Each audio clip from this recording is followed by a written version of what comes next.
বিচারপতিরা পলায়ন করতে বাধ্য হয়েছে। শুধু তাই নয়, উচ্চ পদস্থ কর্মকর্তা, পুলিশ কর্মকর্তারা পালিয়ে যেতে বাধ্য হয়েছে। অনেক বড় বড় কর্মকর্তা পালিয়েছে। বাংলাদেশের মানুষ শুধু নয়, গোটা পৃথিবীর মানুষ অবাক হয়ে গিয়েছে। জাতীয় মসজিদের ইমাম পর্যন্ত এই বাংলাদেশ থেকে পালিয়ে গিয়েছে।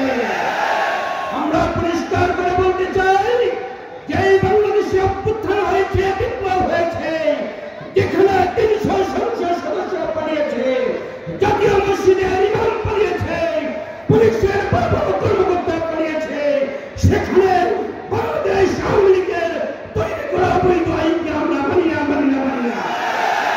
আমাদের জন্মে ভারপ্রাপ্ত সিভিল ইঞ্জিনিয়ার আজহার ভাইকে মুক্তি দিতে হবে। শুধু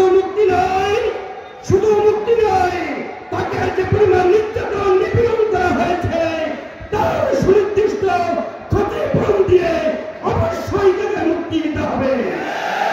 মাননীয় প্রধান উপদেষ্টা এবং আইন উপদেষ্টাকে বলতে চাই, তাকিয়ে দেখুন গোটা বাংলাদেশে বাংলাদেশ জামায়াত ইসলামী আগামী দিনে নতুন কোনো গণবিপ্লবের চিত্র দেখতে চায় না। সুতরাং অনতিবিলম্বে প্রশাসনকে বলছি, মাননীয় উপদেষ্টা মহোদয়কে বলছি, আইন উপদেষ্টাকে বলছি, বাংলাদেশের সকল উপদেষ্টাকে বলছি, অনতিবিলম্বে মুসলিম জনতা রংপুরের সিংহ পুরুষ এটিএম আজহারকে মুক্তি দিন।